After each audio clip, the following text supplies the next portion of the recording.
A'udzubillahi minasyaitonirrajim. Bismillahirrahmanirrahim. Assalamualaikum warahmatullahi taala wabarakatuh.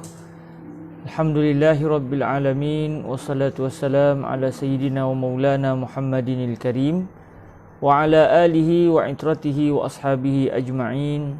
Asyhadu an la ilaha illallah wahdahu la syarikalah wa asyhadu anna habibana wa sayyidina wa maulana Muhammadan abdullahi wa rasuluh wa safihu min khalqihi wa habibuh addal amanah wa ballaghar risalah wa nasahal ummah wa kashafallahu bihil ghummah. Allahumma salli wa sallim wa zid wa barik ala habibina wa sayyidina wa maulana Muhammadin wa ala ali sayyidina Muhammad. Allahumma amin. Amma ba'd.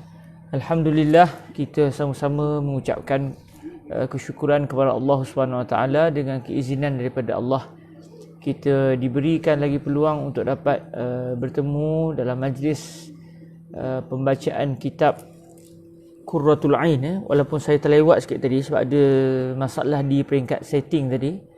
Sebelum pukul 3 tadi saya cuba setting tapi ada masalah sikit, menyebabkan kita terlewat sekitar dekat hampir 18 minit. Maafkan saya.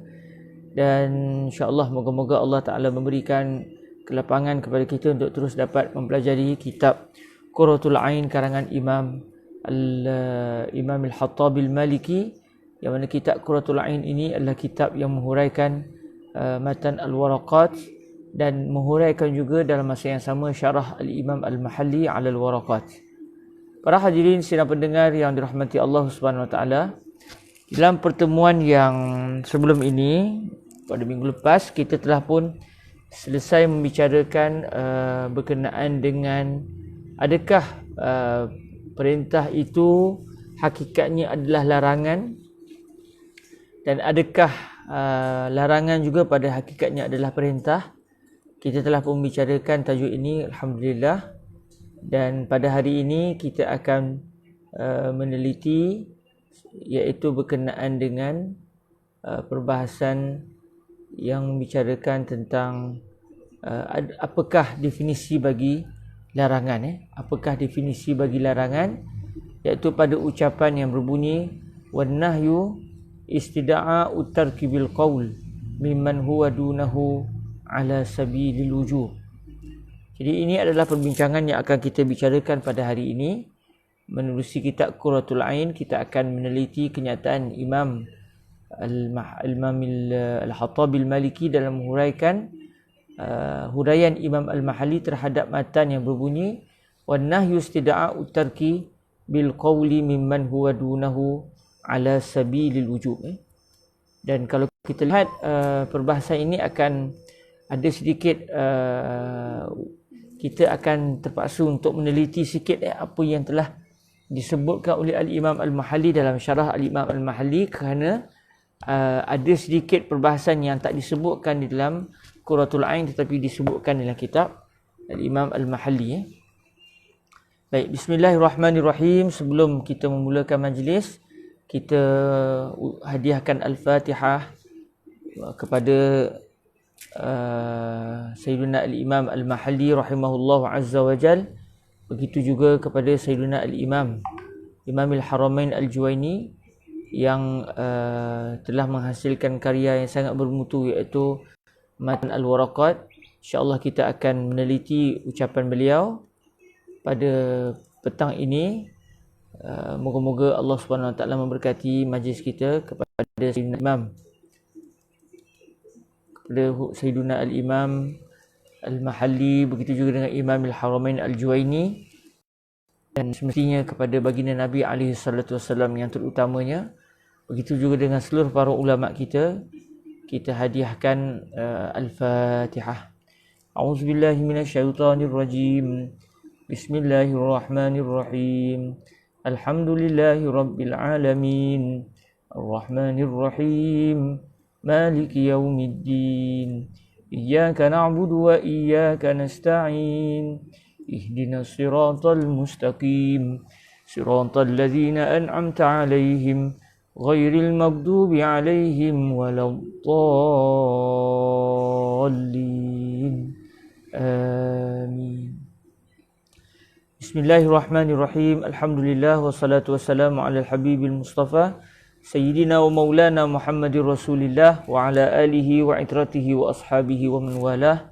Amma ba'du, bi isnadina al-muttasil ila sayyidina al-imam Imam al-Haramain al-Juwaini rahimahullahu azza wa jalla wa nafa'ana Allahu bi ulumihi wa ulumi masyayikhihi wa talamizatihi wa qurra'i wa raqatihi wa sairi musannafatihi wa syurrahiha Allahumma amin. بشرح سيدنا الإمام الحطاب المالكي قال رحمه الله عز وجل والنهي استدعاء الترك بالقول ممن هو دونه على سبيل الوجوب على وزان ما تقدم في الأمر إلا أنه يقال هنا قوله استدعاء الترك مخرج للأمر. Sekarang kita akan meneliti apakah yang akan didatangkan oleh Al-Imam Al-Hattab Al-Maliki di dalam menghuraikan matan Imam Al-Haramain Al-Juwaini yang berbunyi وَالنَّهْيُ اسْتِدْعَاءُ التَّرْكِ بِالْقَوْلِ مِمَّنْ هُوَ دُونَهُ عَلَى سَبِيلِ الْوُجُوبِ. Larangan adalah tuntutan supaya ditinggalkan sesuatu perbuatan yang mana tuntutan ini berlaku secara ucapan dan ia ditujukan kepada orang yang lebih rendah daripada orang yang melarang, secara yang mana larangan ini adalah secara wajib. Maksudnya larangan ini hendaklah dipatuhi oleh orang yang dilarang tersebut dan dia tidak boleh meninggalkan ataupun melakukan perbuatan yang dilarang. Baik. Lalu kata Imam Al-Hattab Al-Maliki ala wizani ma taqaddama fil amr. Huraian kepada matan yang berbunyi wan nahyu istida'u tarki bil qawli mimman huwa dunahu ala sabil wujub. Huraian ini adalah seperti apa yang telah lepas berdasarkan huraian bagi definisi al-amr. Sekarang kita tengok definisi an-nahy. Jadi kata Imam Al-Hattab Al-Maliki, huraian bagi definisi an-nahi ini sama seperti lebih kurangnya sama dengan huraian bagi definisi al-amr yang mana sebelum ini kita telah pun meneliti dalam matan Imam Al-Haramain Al-Juwaini. Kata beliau wal amru istida'ul fi'li bil qaul mimman huwa dunahu ala sabil wujub. Maksudnya semuanya adalah sama melainkan ditukar kalimah daripada istida'ul fi'li kepada istida'ul tarki. Baik. Jadi kata Imam Al-Hattab sama seperti perbahasan yang telah dibincangkan sebelum ini. Maksud dia dia akan kembali kepada apa yang telah kita bincangkan sebelum ini. Antaranya ta'rif Imam Al-Haramain Al-Juwaini menunjukkan bahawa definisi bagi an-nahyu adalah sekiranya tegahan itu berlaku secara suara. Maknanya kalaulah seseorang itu dia melarang seseorang tapi secara isyarat. Contoh dia buat begini.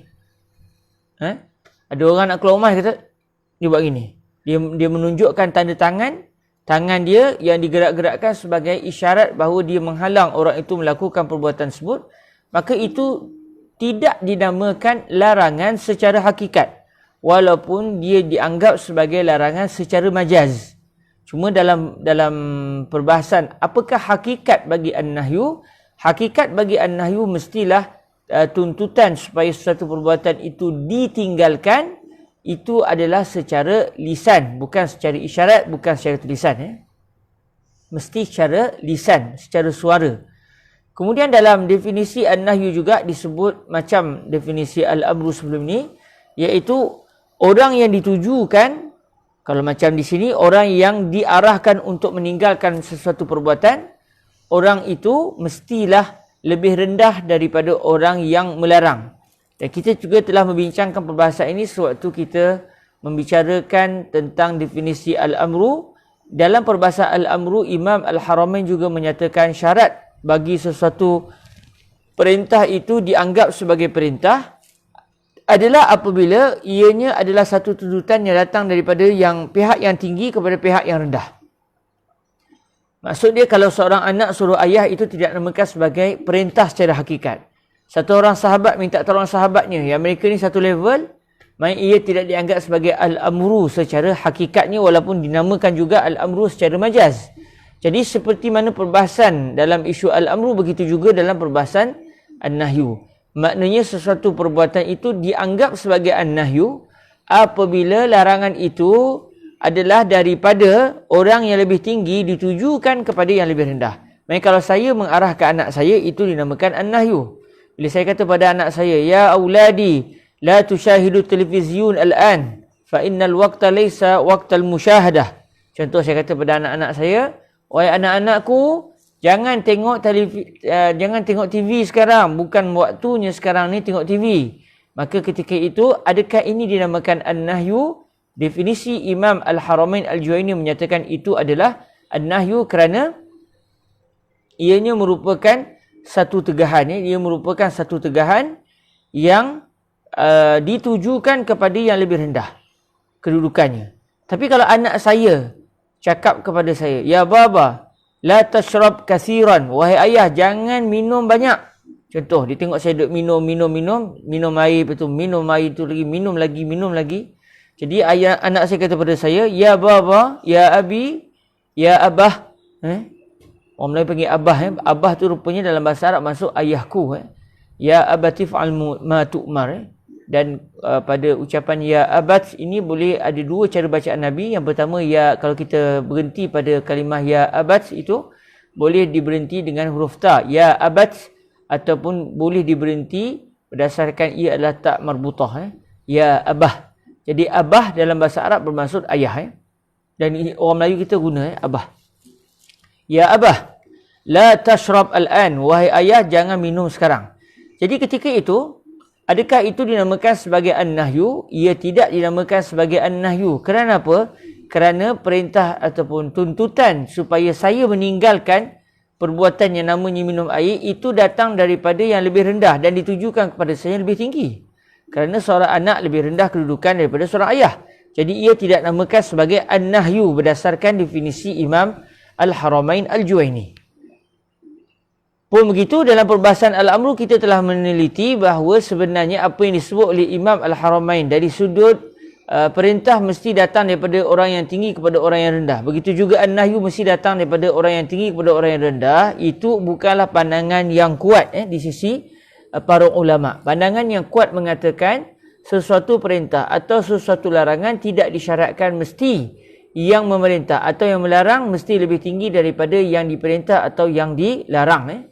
Jadi tak kira sama ada anak saya suruh saya ke, atau anak saya larang saya ke, atau saya yang melarang anak saya ke, atau saya dengan sahabat saya larang dia ke, itu semua dinamakan sebagai larangan. Kalau ia larangan lah. Kalau saya suruh orang yang lebih tinggi pada saya, atau orang yang lebih tinggi saya suruh saya, atau orang yang sama kedudukan dengan saya suruh saya, tetap juga dinamakan al-amru. Dengan maksud yang lain, tidak disyaratkan al-ulu. Tidak disyaratkan kedudukan yang tinggi pada perbahasan al-amru dan juga an-nahyu. Tidak disyaratkan mesti berlaku kedudukan yang tinggi. Mereka tak kisah berlaku kedudukan tinggi ke, atau sama taraf ke, atau daripada yang rendah menyuruh yang lebih tinggi, atau yang lebih rendah menyuruh kepada melarang orang yang lebih tinggi, itu tetap dinamakan sebagai al-amru atau an-nahyu. Kemudian disebut juga di sini ala sabilil wujub, ala sabilil wujub, iaitu larangan itu mesti atas dasar wajib dipenuhi. Maknanya kalau saya kata pada anak saya, ya bni kul in aradta, wahai anakku, sila makan kalau kamu mahu, maka itu tidak dinamakan sebagai perintah. Perintah mesti kalau buat apabila saya kata pada anak saya, ya bni kul in aradta, wahai anakku makanlah. Ya bni la ta'kul. La ta'kul. La ta'kulir ruz in aradta. Wahai anakku, jangan makan nasi kalau kamu mahu. Jadi ucapan kalau kamu mahu itu telah menyebabkan larangan yang saya sebut sebelumnya, itu la ta'kul al-ruz. Jangan makan nasi, itu tidak dianggap sebagai larangan di sisi Imam Al-Haramain Al-Juwaini. Sama juga dalam isu perintah sebelum ni. Kalau saya kata pada anak saya, ya bni kul al-uruz in arata, wahai anakku makanlah nasi kalau kamu mahu, itu tidak dianggap sebagai perintah kerana tidak ada unsur wajib dilakukan. Jadi kalau saya kata pada anak saya, ya bni la ta'kulir ruz, wahai anakku jangan makan nasi in arata, kalau kamu nak, kalau kamu mahu jangan makan nasi, maka itu tidak dinamakan sebagai tegahan di sisi Imam Al-Haramain Al-Juwaini, kerana syarat tegahan di sisi Imam Al-Haramain mesti tegahan itu wajib dilaksanakan. Maknanya kalau saya kata pada anak saya jangan makan nasi, kalau anak saya makan, dia telah melakukan satu kesilapan dan dia mengundang kemurkaan saya. Jadi kalau berlaku macam tu baru dinamakan sebagai an-nahyu. Tapi kalau saya tak kisah dia nak makan ke tak makan ke, saya tak kisah, cuma saya galakkan dia tak makan, jadi saya memakruhkan dia untuk makan, maka ketika itu larangan tersebut di sisi Imam Al-Haramain tidak dianggap sebagai larangan. Sama macam perbahasan Al-Amru sebelum ni. Pun begitu, dalam perbahasan Al-Amru kita telah membincangkan sebenarnya kalimah Al-Amru secara bahasa tidak menjadi masalah. Berdasarkan pandangan yang kuat, tidak menjadi masalah untuk ditujukan kepada perintah yang wajib diikuti atau perintah yang digalakkan untuk diikuti. Maksudnya tak disyaratkan, tidak disyaratkan Al-Amru mesti hanya sekiranya arahan itu wajib ditunaikan. Jadi apa yang disebut oleh Imam Al-Haramain tidak dianggap sebagai pandangan yang kuat dalam definisi Al-Amru sebelum ini. Maka sewaktu beliau menterjemahkan atau mendefinisikan ta'rif kepada An-Nahyu dan disyaratkan juga ala sabil wujub, iaitu tegahan itu ada atas dasar kewajipan, maknanya orang yang dilarang wajib meninggalkan perbuatan yang dilarang, maka ini juga adalah merupakan pandangan yang lemah sebenarnya. Kerana pandangan yang kuat, kalimah an-nahyu boleh ditujukan kepada larangan yang wajib dan juga boleh ditujukan kepada larangan yang tidak wajib. Maksud dia, bila Nabi SAW contohnya sebut, para sahabat cerita pada kita, kata para sahabat, ridwanullahi ta'ala alaihim, contohnya, kalau para sahabat sebut kepada kita, naha Rasulullah SAW an kaza wa kaza. Nabi telah melarang kita daripada melakukan perbuatan bagian-bagian.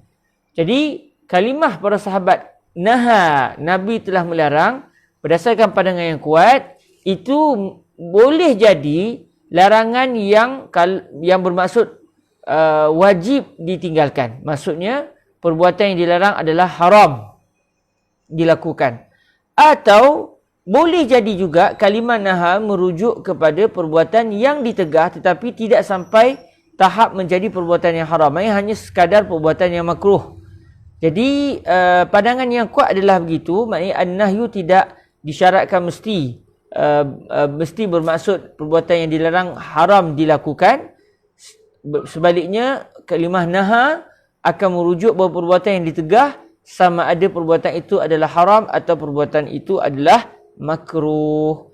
Jadi apa yang disebutkan oleh Imam Al-Haramain di sini disebut oleh para ulama kita, ia bukanlah satu pandangan yang kuat, kerana pandangan yang kuat mengatakan kalimah an-nahyu itu sendiri, naha atau anha atau apa saja kalimah yang diambil pada kalimah an-nahyu, sebenarnya dia merujuk kepada satu tegahan, sama ada perbuatan yang ditegah itu haram dilakukan atau makruh dilakukan.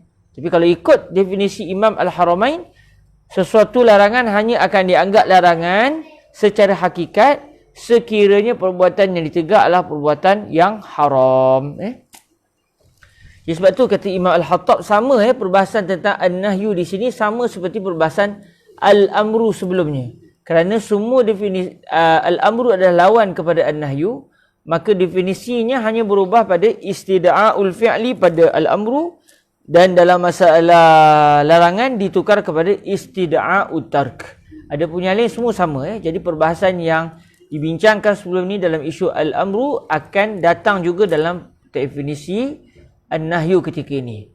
Cuma kata Imam Al-Hattab Al-Maliki, illa annahu yuqalu huna qawluhu istida'a'ut tarki mukhrijun lil amri. Cuma dalam definisi an-nahyu kata Imam Al-Hattab ada sedikit perubahanlah dengan al-amru, sebab al-amru bukan an-nahyu, an-nahyu bukan al-amru. Jadi ada sedikit perubahan, iaitu dari sudut apa? Kata Imam Al-Hattab, ucapan beliau itu ucapan Imam Al-Haramain dalam mendefinisikan an-nahyu dengan bunyi istida'a'ut tarki, tuntutan supaya ditinggalkan. Maksud ditinggalkan satu perbuatan. Mukhrijun lil amri. Ucapan beliau ini akan mengeluarkan perintah. Manakala kalau kita buka balik dalam perbahasan al-amru, beliau akan nyatakan istida'ul fi'li mukhrijun lin nahi. Ucapan Imam Al-Haramain yang berbunyi tuntutan supaya dilakukan satu perbuatan itu akan mengeluarkan larangan. Sebab larangan adalah tuntutan supaya ditinggalkan sesuatu perbuatan, bukan tuntutan supaya dilakukan sesuatu perbuatan. Kemudian kata Imam Al-Hattab lagi, wa qawluhu huna ala sabilil wujub, ay bi an la yujawwiza lahul fi'la mukhrijun lin nahyi ala sabilil karahah bi an yujawwiza lahul fi'la. Ucapan Al-Imam Al-Haramain Al-Juwaini di sini yang berbunyi ala sabilil wujub ketika beliau mendefinisikan ta'rif bagi an-nahyu. Maksud apa ala sabilil wujub? Ai bi an la yujawwiza lahu tarka, iaitu orang yang melarang tidak membenarkan orang yang dilarang daripada melakukan perbuatan yang ditegah tersebut. Maksudnya dia tidak membenarkan, dia tidak mengizinkan. Maksud ala sabil wujub, maksud dia orang yang menegah itu tidak mengizinkan sama sekali orang yang ditegah daripada melakukan perbuatan yang ditegah. Jadi kata Imam Al-Hattab Al-Maliki, ucapan ini akan mengeluarkan larangan atas dasar karahah. Maksudnya dia akan mengeluarkan sebarang larangan yang kalaulah orang yang dilarang melakukan perbuatan yang dilarang, dia tidak dianggap berdosa. Itu yang dimasukkan dengan ala sabil karah. Maksud dia apa? Bi an yujawwiza lahul fi'la. Apa maksud ala sabil karaha, atas dasar karaha? Apa maksudnya? Iaitu orang yang menegah, kata Imam Al-Hattab, orang yang melarang itu membenarkan orang yang dilarang untuk melakukan perbuatan yang dilarang. Contoh macam saya sebut pada anak saya tadi, yabni la ta'kulir ruz. Wahai anakku, jangan makan nasi illa in arat, melainkan kalau kamu mahu.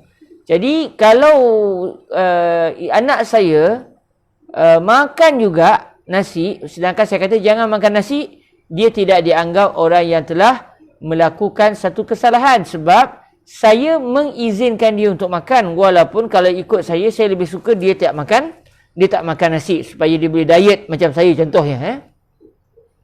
Jadi ini adalah sebarang larangan yang tidak sampai ke tahap perbuatan yang ditegak adalah haram, hanya sampai ke tahap perbuatan yang ditegak adalah makruh, maka ucapan ala sabil wujub, kata Imam Al-Hattab, ucapan Imam Al-Haramain ini akan mengeluarkan sebarang larangan yang tidak menjadikan perbuatan yang dilarang menjadi perbuatan yang haram. Jadi sebarang tegahan yang hanya menjadikan perbuatan yang ditegah hanyalah dijadikan sebagai perbuatan makruh, larangan itu tidak dinamakan larangan secara hakikatnya.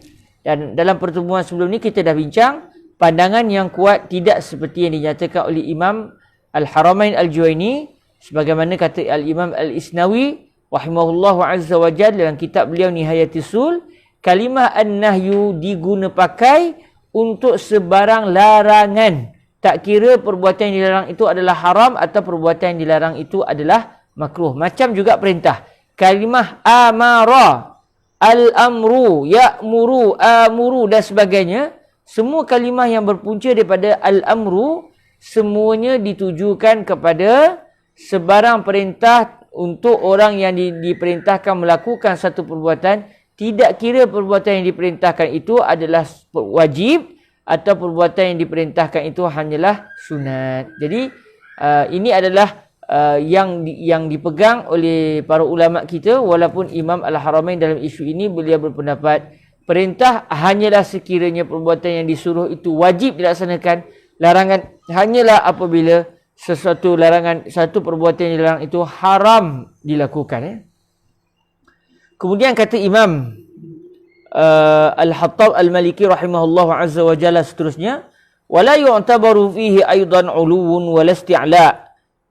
Tidak disyaratkan juga di dalam larangan, iaitu la yu'tabaru fin nahyi aidan, tidak disyaratkan juga di dalam larangan macam isu al-amru, iaitu apa yang tak disyaratkan, apa yang tidak diiktibar ulu wala isti'la. Tidak disyaratkan ulu, iaitu sesuatu larangan tidak hanya akan dianggap larangan kalau datang daripada pihak tinggi kepada pihak rendah. Bahkan pandangan yang kuat tak kisah sama ada daripada tinggi ke rendah atau yang menyuruh itu adalah orang yang sama level dengan orang yang disuruh, ataupun orang yang melarang sama level dengan orang yang dilarang, atau orang yang melarang lebih rendah daripada kedudukan orang yang dilarang. Orang yang melarang lebih rendah kedudukan daripada orang yang dilarang. Tetap larangan itu dinamakan larangan kerana tidak disyaratkan mesti larangan adalah apabila orang yang melarang lebih tinggi daripada orang yang dilarang. Wala isti'la, tidak juga disyaratkan isti'la, iaitu cara suara yang tinggi. Maknanya tidak disyaratkan sebagaimana dalam isu al-amru, begitu juga dengan an-nahyu, tidak disyaratkan mesti orang yang melarang hendaklah bersuara keras baru dianggap sebagai larangan. Maknanya tak disyaratkan kalau nak larang mesti dengan suara yang kasar baru dianggap larang. Maknanya kalau saya kata pada anak saya, yabni la ta'kul, baru dianggap larangan. Tapi kalau saya kata pada anak saya, yabni la ta'kul, dengan lembut begitu, tidak dianggap larangan. Jadi adakah ini betul? Sebenarnya tidak. Yang betul adalah sama ada larangan itu secara suara tinggi atau suara yang lemah lembut, tetap larangan itu dinamakan larangan apabila di dalam larangan itu ada tuntutan supaya orang yang dilarang meninggalkan sesuatu perbuatan. Cumanya kata Imam Al-Hattab Al-Maliki, adalah sikit juga beza selain daripada yang disebut tadi. Ada jugalah beza di antara al-amru dan juga an-nahyu. Iaitu, kalau dalam perbahasan al-amru sebelum ini, kita dah bincarakan bahawa al-amru la yufidul fawr wa la yufidul takrar. Secara kuatnya, sesuatu arahan yang dikeluarkan itu tidak menunjukkan bahawa perbuatan yang disuruh untuk dilakukan mesti dilakukan segera, dan ia juga tidak menunjukkan bahawa perbuatan yang disuruh mesti dilakukan berulang kali. Lepas dah siap buat lagi, lepas dah siap buat lagi.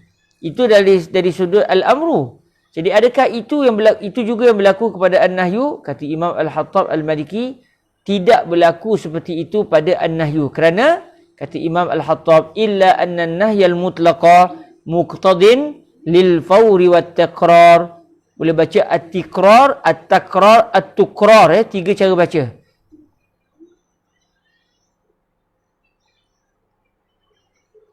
Tiga cara bacaan ni, aku tak silap ni, at-takrar, tikrar dan juga tukrar. Cuma cara yang lebih afsah, yang lebih tepat adalah dibariskan atas pada huruf ta, at-takrar.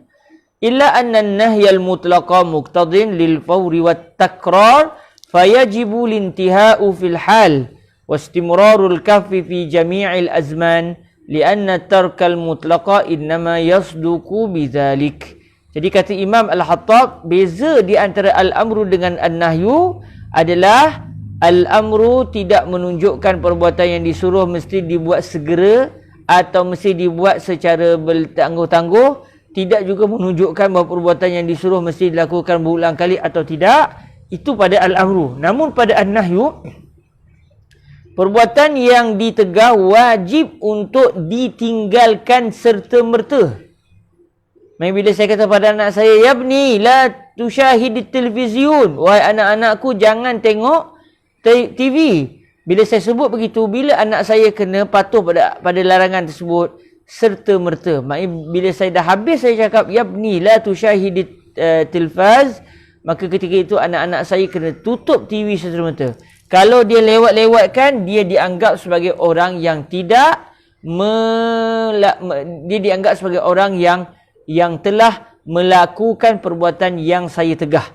Kerana an-nahyu mesti dibuat secara segera. Perbuatan yang ditegah mesti ditinggalkan dengan segera. Kemudian dalam masa yang sama, perbuatan yang ditegah itu hendaklah berterusan ditegah. Hendaklah berterusan ditinggalkan. Maknanya tak ada anak saya, bila saya kata, anakku jangan tengok TV, dia pun berhenti 5 minit, dia tak tengok TV, lepas tu dia buka balik. Bila saya kata, hai, buka balik. Dia kata, tadi baba kata jangan tengok TV, saya dah tak tengok TV dah. Saya telah melakukan apa yang baba nak. Sekarang saya nak buka TV sekali lagi. Adakah dia dianggap sebagai orang yang betul? Sebenarnya tidak. Kerana perbuatan yang dilarang hendaklah ditinggalkan selama-lamanya selagi tidak ada dalil yang menunjukkan perbuatan yang ditegah sudah boleh dilakukan. Jadi kata Imam Al-Hattab, fayajibu lintihau fil hali wastimrarul kaffi fi jami'il azman lianna tarkal mutlaqa innama yasduqu bizalik. Sebab apa? Sesuatu larangan itu mestilah perbuatan yang dilarang ditinggalkan serta-merta. Dan mengapa perbuatan yang dilarang mesti terus ditinggalkan sampai bila-bila? Ini kerana sesuatu sikap meninggalkan perbuatan yang ditegah secara mutlak hanya akan dianggap sebagai satu tindakan meninggalkan perbuatan tersebut hanya apabila perbuatan itu ditinggalkan serta-merta dalam masa yang sama, perbuatan itu ditinggalkan selama-lamanya. Jadi contoh, bila Allah Ta'ala sebut pada kita wala taqul lahuma uff, janganlah kamu cakap janganlah kamu berbicara kepada ibumu ataupun kepada ayahmu uff. Bila Allah Ta'ala sebut jangan cakap kepada ibu dan ayah uff, maksudnya bila bermula daripada kita balik? Sekali saja ke? Tidak. Bahkan selama-lamanya. Saya tersilap, bukan wala taqul lahuma uff. Fala dengan huruf fa bukan wala. Fala taqul lahuma uff dalam surah Al-Isra ayat ke-23 Wa qada rabbuka alla ta'budu illa iyyahu wa bil walidaini ihsana imma yablughanna 'indakal kibara ahaduhuma aw kilahuma fala taqul lahumā uffin wa la tanharhumā wa qul lahumā qawlan karīmā. Jadi Allah Taala sebut fala taqul lahumā uff. Jangan sama sekali kamu semua mengucapkan kalimah ish kepada ibu dan ayah selama-lamanya. Dari mana kalimah selama-lamanya dipahami? Kerana perintah ini tidak disebutkan bahawa larangan hanya berkuasa daripada waktu sekian sampai waktu sekian. Allah tak sebut begitu. Allah hanya sebut jangan sama sekali menyebut ish kepada ibu dan ayah. Maksudnya daripada kamu bermula menjadi orang yang telah baligh sampai kamu mati. Mai pada semua keadaan dan bila kena mula? Bila telah baligh. Jadi tak ada istilah boleh tangguh-tangguh untuk meninggalkan perbuatan yang ditegah. Jadi sini ada perbezaan sedikit di antara al-ma'mur dengan al-manhi. Al-ma'mur bihi dengan al-manhi anhu di sini bezanya. Kerana perbuatan yang disuruh, kalau kita dah buat, kena buat sekali lagi ke? Kena buat banyak kali ke? Secara yang kuat, tidak. Tidak semestinya kena buat sekali saja, tidak juga semestinya kena buat berulang kali. Lepas tu kena buat segera atau tidak? Perintah tidak menunjukkan mesti buat segera atau mesti buat selepas beberapa waktu. Maksudnya nak tahu kena buat segera ke atau nak kena buat setelah beberapa waktu ke, itu merujuk kepada dalil lain.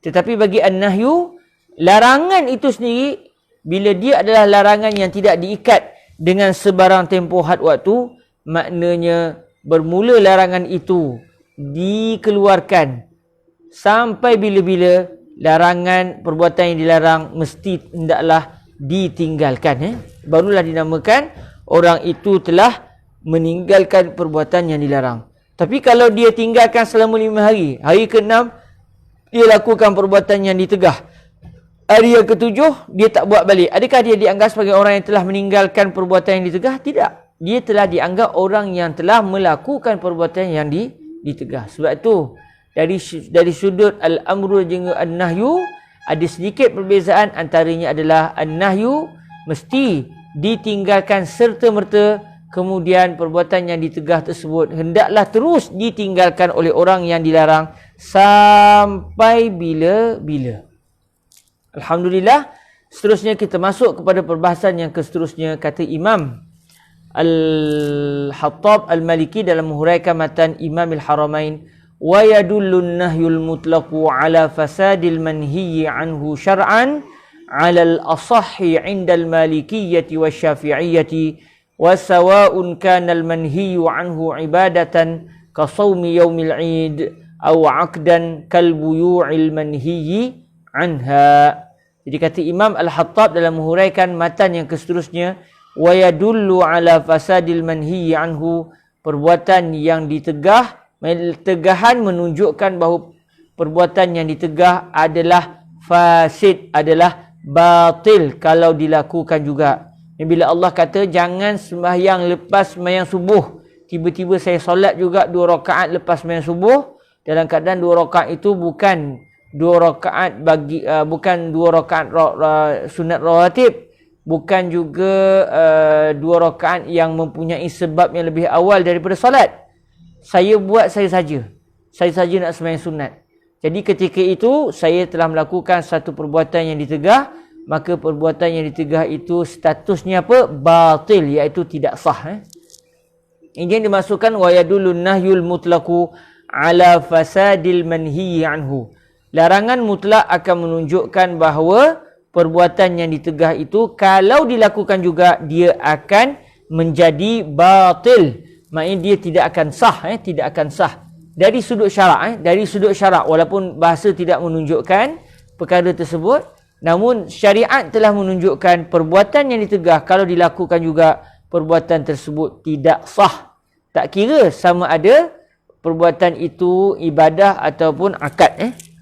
Jadi kata Imam Al-Hattab, alal asahhi indal malikiyyati wasyafi'iyah, berdasarkan pandangan yang paling kuat di sisi al-malikiyah dan juga di sisi asy-syafi'iyah. Di sisi ulama-ulama mazhab Imam Malik dan juga di sisi para ulama mazhab Imam Asy-Syafi'i, bagi mereka pandangan yang paling kuat adalah perbuatan yang ditegah kalau dilakukan juga perbuatan itu tidak sah, akan jadi batal, akan jadi batil ataupun fasid.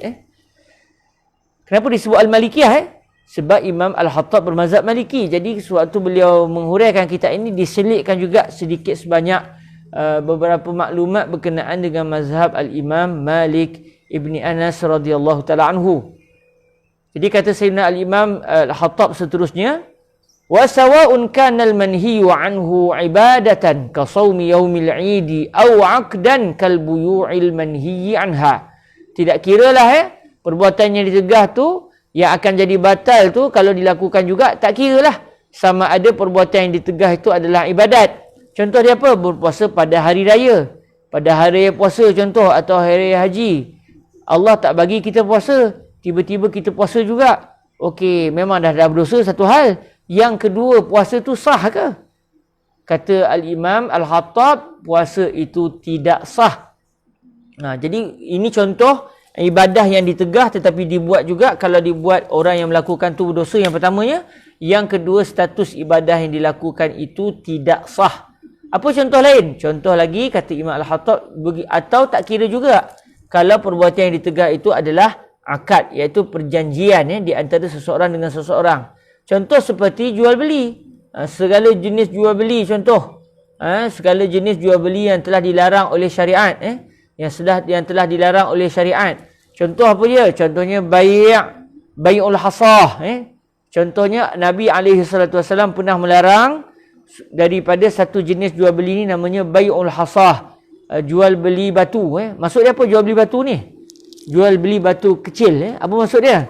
Zaman jahiliah dulu ada satu jenis perniagaan. Sekarang ni dah tak ada dah. Kok ada sekarang saya tak tahulah kan. Setahu saya tak ada. Dia nak beli satu baju, tetapi bukan dia pilih. Dia bukan pilih, banyak-banyak baju ni, saya nak beli baju yang warna ni. Berapa harga, orang ni pun cakap, okey ni duit, orang yang beli pun ambil baju. Itu biasa kita jual beli begitulah. Dia satu ketika dahulu ada satu jual beli yang pelik, iaitu bila orang datang ke kedai, tuan kedai kata, tengok baju-baju depan ni, kamu setuju tak kalau kamu beli salah satu baju yang ada depan mata kamu ni dengan harga begini-begini. Harga je RM10 contoh. Orang tu kata setuju. Okey, sekarang saya akan ambil batu, saya akan lontar ke mana-mana baju yang ada depan ni. Mana-mana baju yang batu tu kena ke dia, itulah baju yang awak kena beli daripada saya. Setuju? Orang tu kata setuju contoh. Maka si penjual pun ambil satu batu, lempar. Bila lempar kena ke baju warna kuning contoh, tak kena ke baju warna merah, maknanya baju warna kuning itulah yang mesti dibeli oleh si pembeli tadi. Dia tak boleh tukar ke baju orang lain. Sebab dia telah melakukan satu perjanjian, iaitu jual beli, namanya jual beli secara balingan batu kecil. Jadi perniagaan macam ni telah menafikan ijab dan juga kabul. Dia telah menafikan hak untuk memilih. Maknanya ia merupakan satu perniagaan yang haram, perniagaan yang ditegah oleh syariat. Okey, katakan satu orang lakukan juga perniagaan macam ni. Macam mana? Adakah perniagaan dia tadi sah atau tidak? Jawapannya adalah tidak sah. Kerana wa yadullul nahyu al-mutlaqu ala fasadil manhiyyi anhu. Sesuatu larangan yang bersifat mutlak itu, satu larangan yang tidak disebut. Okey, benda ni dilarang tapi kalau buat sah. Tak disebut begitu. Dia hanya sebut benda ini dilarang tanpa diikat dengan sebarang sifat. Hanya disebut dilarang semata-mata. Jadi kalau ada orang melakukan perbuatan yang dilarang, perbuatan yang dilarang itu adalah tidak sah. Dan orang yang melakukan perbuatan itu berdosa kalau dilakukan secara sengaja. Jadi ini adalah apa yang disebutkan oleh Al-Imam Al-Hattab Al-Maliki rahimahullahu azza wa jalla. Seterusnya kata Imam Al-Hattab, wahtarazna bil mutlaqi. Kami telah pun inginkan untuk mengecualikan apabila kami sebut kalimah mutlak, iaitu disebut wa yadullu nahyul mutlaq. Sebab kalau dalam matan disebut wa yadullu ala fasadil manhi anhu. Lalu Imam Al-Hattab tambah dalam menghuraikan matan ini, beliau tambah wa yadullu, itu asal matan, ditambah selepas tu kalimah an-nahyul mutlaq, iaitu sesuatu larangan bersifat mutlak akan menunjukkan bahawa perbuatan yang ditegah adalah batil, iaitu tidak sah kalau dilakukan. Lalu apa peranan kalimah al-mutlaq yang didatangkan oleh Al-Imam Al-Hattab? Kata Al-Imam Al-Hattab, kami telah pun menjaga dengan kalimah al-mutlaq ini, kami telah pun mengeluarkan sebarang apa? Sebarang larangan maksud dia. Amma maksud dia amma ay an nahyin.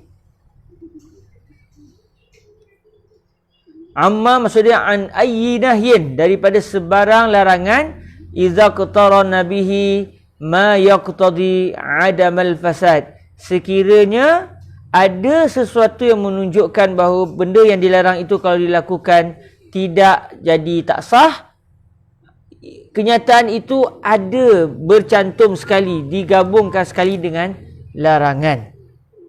Okey, sebagaimana yang berlaku dalam sebahagian jual beli yang ditegah oleh syarak, tetapi kalau dibuat juga jual beli itu sah.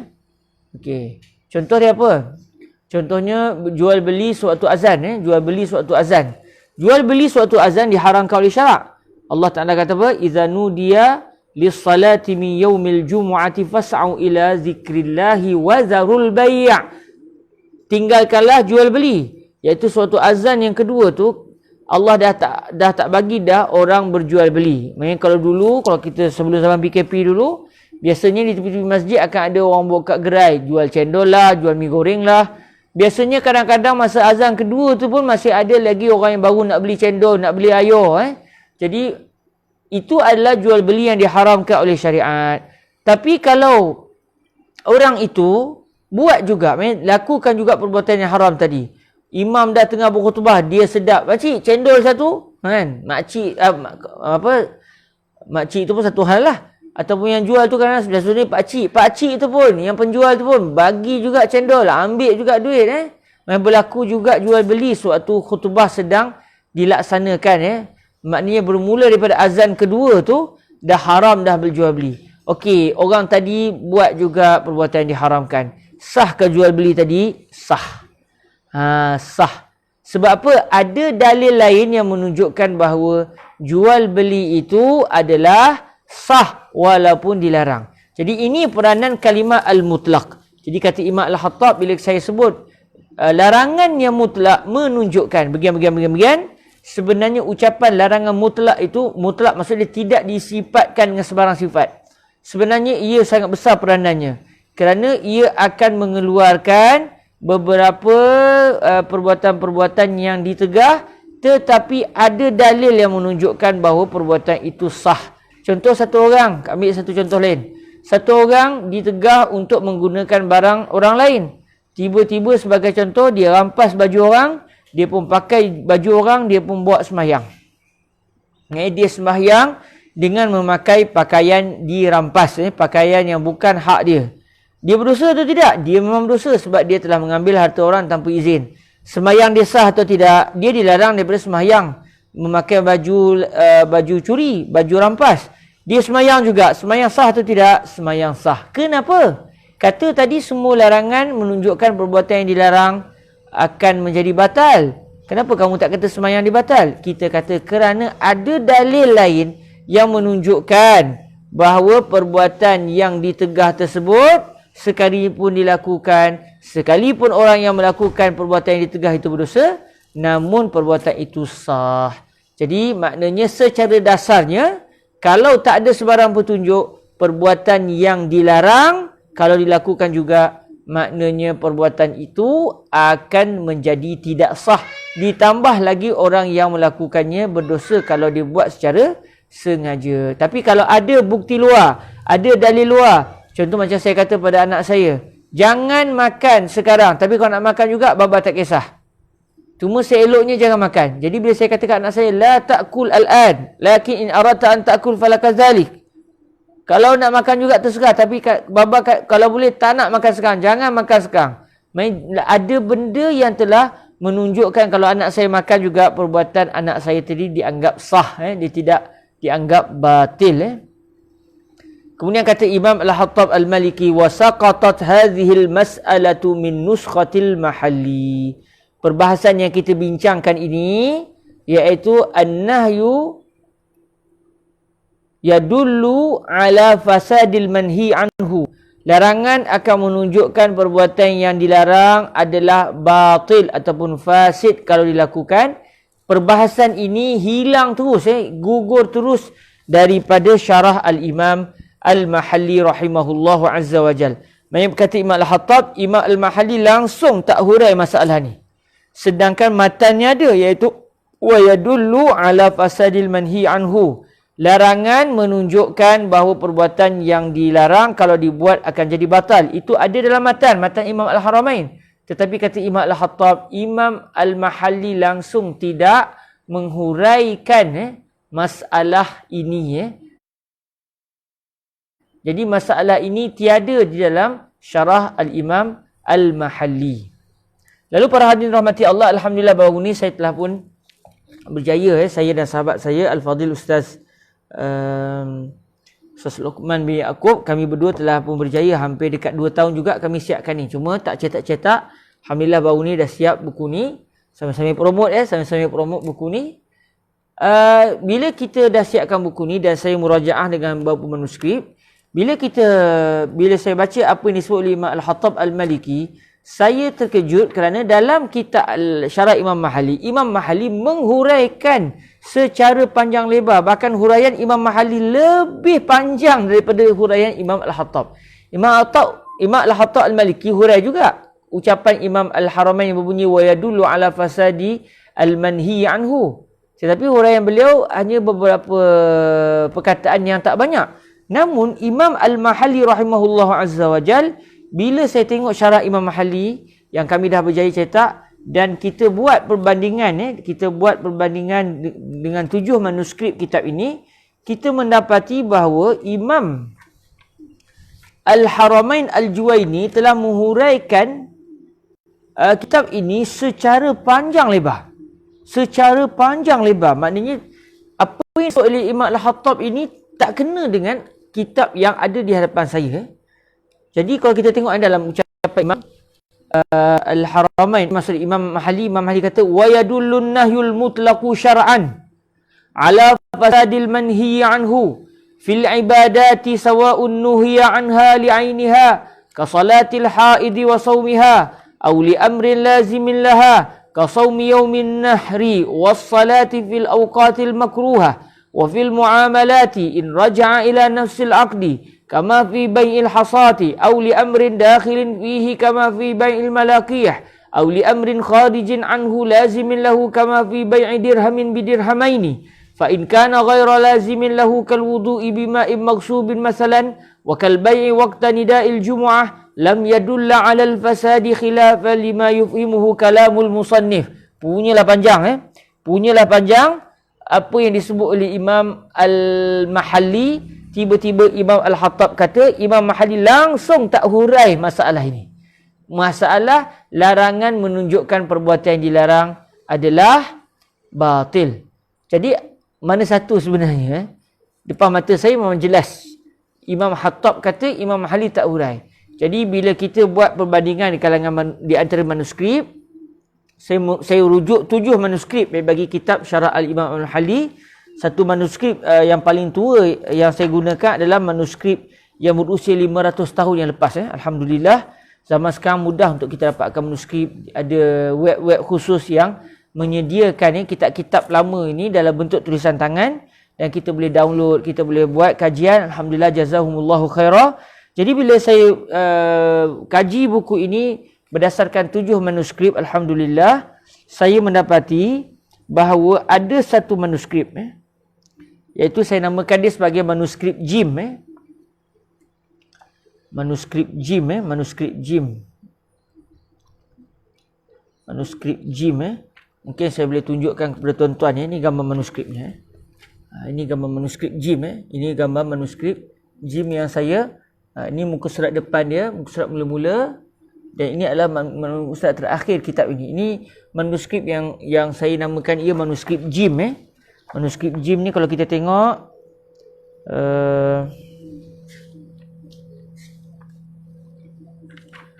manuskrip Jim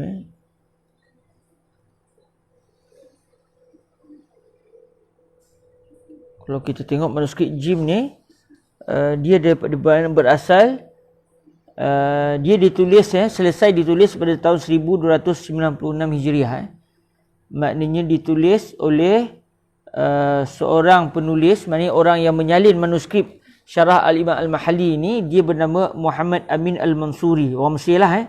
Dan manuskrip ini ada tersimpan di maktabah di perpustakaan Al-Azhar Al-Sharif. Dia selesai ditulis pada 16 Rabiul Awal tahun 1296 Hijriah. Jumlah helaian kertas bagi kitab Syarah Imam Mahalli berdasarkan manuskrip Jim ini ada 9 lembar. Maksudnya 9 lembar dia jadi 18 muka surat lah. Dia jadi 18 muka surat Okey. Jadi manuskrip Jim ini bila saya cek balik, satu-satunya manuskrip yang ucapan yang bermula daripada wayadullun nahyul mutlaqu syar'an sampailah pada khilafan lima yufhimuhu kalamul musannif, iaitu seluruh masalah yang membicarakan tentang an-nahyu yadullu ala fasadil manhi anhu. Semua masalah ini langsung tidak ada di dalam manuskrip Jim. Manuskrip Jim disalin berdasarkan manuskrip yang lain. Begitu juga manuskrip yang lain itu disalin berdasarkan manuskrip yang satu lagi. Maknanya ini menunjukkan manuskrip yang dijadikan sebagai pegangan Imam Al-Hattab, iaitu kitab Syarah Al-Imam Al-Mahalli dalam bentuk manuskrip yang ada di tangan Al-Imam Al-Hattab adalah manuskrip yang sama seperti manuskrip Jim ini, iaitu masalah wa yadullu ala fasadil manhi anhu langsung tidak ada di dalam kitab ini langsung tidak ada di dalam kitab ini. Jadi sebab itu beliau kata wasaqatat hadhil mas'alatu min nuskhatil mahalli wasaqatat hadhil mas'alatu min nuskhatil mahalli. Masalah ini iaitu tajuk yang kita sedang bicarakan ini iaitu an-nahyu al-mutlaq yadullu ala fasadil manhi anhu langsung tidak dihuraikan oleh Al-Imam Al-Mahalli, maknanya berdasarkan manuskrip yang tidak ada masalah ini. Namun setelah kita merujuk pelbagai manuskrip, 6 manuskrip yang lain semuanya ada masalah ini menunjukkan bahawa sebenarnya Al-Imam Al-Mahalli ada menghurai masalah ini. Namun huraian Imam Mahalli itu tidak sampai kepada Al-Imam Al-Hattab Al-Maliki, Lalu beliau menyatakan bahawa Imam Al-Mahalli tidak menghurai sama sekali masalah ini, sedangkan Imam Al-Mahalli sebenarnya menghuraikannya, cuma tidak sampai kepada Al-Imam Al-Hattab Al-Maliki rahimahullahu azza wa jalla. Jadi perbahasan yang didatangkan oleh Imam Al-Mahalli di dalam tajuk ini sebenarnya lebih panjang daripada apa yang didatangkan oleh Al-Imam Al-Hattab Al-Maliki. Imam Al-Hattab Al-Maliki datangkan ringkas sangat-sangat. Manakala Imam Al-Mahalli membezakan pula kenapa kalau perbuatan itu tegahannya disebabkan akad, apa kesan dia. Kalau disebabkan benda yang bukan termasuk dalam akad tetapi dia berkait dengan akad, apa kesan dia. Kalau ia benda yang luar daripada akad dan tak berkait dengan akad, apa pula kesan dia. Maksudnya perbahasan yang lebih panjang dengan didatangkan contoh-contoh yang sangat menarik. Ini menunjukkan kadang-kadang ada juga tulisan para ulama yang tak sampai kepada para ulama yang lain, sebab zaman dulu bukannya boleh search internet, tak macam kita senang. Zaman dulu berdasarkan apa yang sampai ke negara mereka.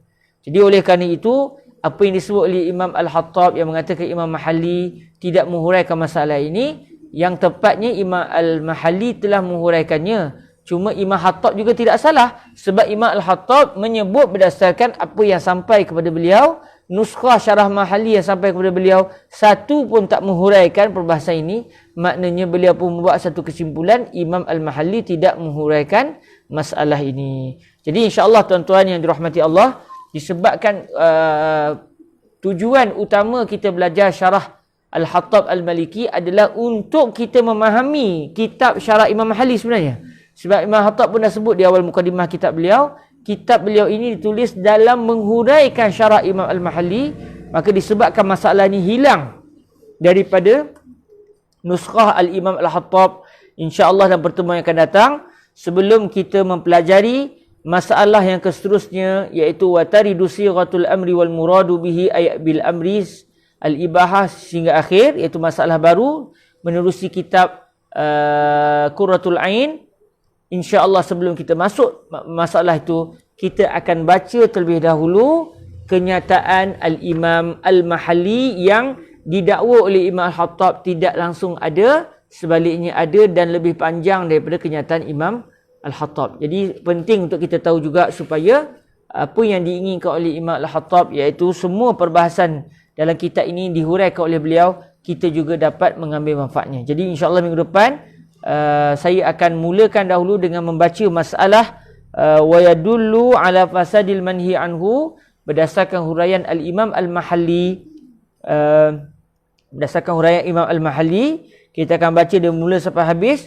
Selesai itu, kalau ada masa, barulah kita akan masuk masalah baru. Kita balik semula ke kitab syarah Al-Imam Al-Hattab, iaitu Qurratul Ain. Jadi insyaAllah saya akan keluarkan masalah ini, saya akan PDF-kan dan saya akan sertakan link untuk dijadikan rujukan kita semua untuk minggu depan. Atau kalau tuan-tuan rasa payah sangat nak beli buku ada dijual dengan harga RM30. Cuma disebabkan kita harga post bagi kitab ni setelah ditimbang, buku ni agak besar, lebih besar daripada buku biasa. Kalau buku biasa ni contoh macam ni juga Keluaran Ruwaq Jawi, Safinatun Najah. Kalau kita tengok Safinatun Najah lebih kecil berbanding dengan kitab Syarah Jalal Mahalli. Jadi bila post kitab ni, kos post saja RM11. Jadi siapa yang ingin mendapatkan harga buku ni sekali dengan harga post, dia akan jadi RM41. RM41. Hasil usaha saya selama 2 tahun meneliti satu persatu kitab ini, dan saya sangat puas hati setelah berjaya menghasilkan kitab ini, kerana ia adalah satu khidmat yang moga-moga diterima oleh Allah dan moga-moga bermanfaat untuk kaum muslimin insya-Allah. Jadi itu saja daripada saya. Terima kasih. InsyaAllah pertemuan akan datang kita akan sambung. Kita akan masuk terus kepada perbahasan ini sekali lagi. Perbahasan al-amru an-nahyu yadullu ala fasadil manhi anhu. Tapi kita kembali ke syarah Jalal Al-Mahalli terlebih dahulu insya-Allah. Okey, terima kasih. Ada satu soalan ditanya kepada saya. Allah barik fiikum kepada semua yang berada dalam majlis kita. Ada satu soalan daripada saudara Muhammad Ibn Razali. Di Ruwaq Jawi ada tak belajar Minhajul Talibin? Ada Yang membaca Minhajul Talibin adalah Fadilatul Syekh Said bin Shaltud Asy-Syafi'i hafizahullah azza wa jal. Dan sekarang kita masih lagi berada pada Kitabus Salah setelah hampir dekat-dekat berapa tahun, dekat 2 tahun ke 3 tahun.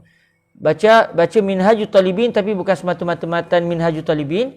Kita baca Minhajul Talibin berdasarkan huraian Al-Jalal Al-Mahalli, iaitu Kanzur Raghibin. Jadi baca matan sekali dengan syarah. Tuan-tuan doakanlah moga Allah Ta'ala memudahkan majlis ini, memberikan kesihatan kepada Fadilatul Syekh Said bin Shaltut, agar beliau dapat menghuraikan kitab ini dengan penuh teliti sampailah akhir kitab. Kalau siap tu mungkin mungkin saya menjangkakan, kalaulah Allah Ta'ala mengizinkan, mungkin huraian beliau terhadap kitab Kanzur Raghibin itu mungkin akan memakan masa sekitar dalam 6 ke 7 tahun. Sebab kelas seminggu 3 kali, sekali kelas dekat-dekat 2 jam, namun pembacaannya adalah teliti. Kalaulah berjaya dihuraikan ke semua sekali, itu adalah satu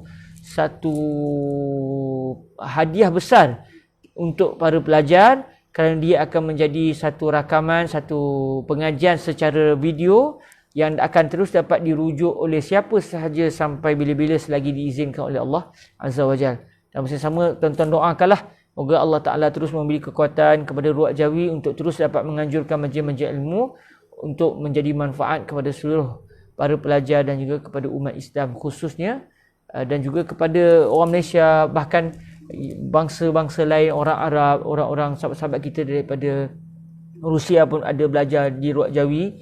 Mohon doalah moga Allah Ta'ala terus memberikan kekuatan kepada kita dari sudut kewangan, kekuatan dari sudut material, fizikal dan segalanya, untuk dapat terus Ruak Jawi bergerak, berperanan di dalam menggali ilmu yang ada di dada para masyayikh kita. Mohon doa semua. Saya sangat memohonkan doa orang-orang saleh di kalangan tuan-tuan semua. Moga-moga Allah Azza wa Jalla memberkati apa yang sedang kita usahakan hari ini. Walaupun mungkin kita sendiri mungkin tak dapat semua, moga-moga generasi akan datang akan terus dapat mengecapi ilmu dengan baik, lebih baik daripada kita. Allahumma amin. Hasil daripada penat lelah kita pada hari ini. Terima kasih semua atas sokongan terhadap Ruak Jawi dan juga majlis-majlis ilmu yang dilaksanakan. Semoga diberkati Allah Subhanahu Wa Taala. Kita tangguhkan majlis kita pada petang ini dengan kita berselawat ke hadrat baginda Nabi sallallahu alaihi wa alihi wasallam. Allahumma salli afdala salatin ala as'adi makhluqatika sayyidina Muhammadin wa ala alihi wa sahbihi wa sallim adada ma'lumatika wa midada kalimatika kullama zakaraka zakiruna wa ghafala an zikrihil ghafilun. Allahumma salli afdala salatin ala as'adi makhluqatika sayyidina Muhammadin wa ala alihi wa sahbihi wa sallim adada ma'lumatika wa midada kalimatika kullama zakaraka zakiruna wa ghafala an zikrihil ghafilun. Allahumma salli afdala salatin ala as'adi makhluqatika sayyidina Muhammadin wa ala alihi wa sahbihi wa sallim adada ma'lumatika wa midada kalimatika kullama zakaraka zakiruna wa ghafala an zikrihil ghafilun. Subhanakallahumma wa bihamdik ashhadu an la ilaha illa ant astaghfiruka wa atubu ilaik. Bismillahirrahmanirrahim. Wal 'asr innal insana lafi khusr illa allazina amanu wa 'amilus solihat wa tawasaw bil haqq wa tawasaw bis sabr. Terima kasih semua. Aku qauli hadza wa astaghfirullah li wa lakum. Assalamualaikum warahmatullahi wabarakatuh.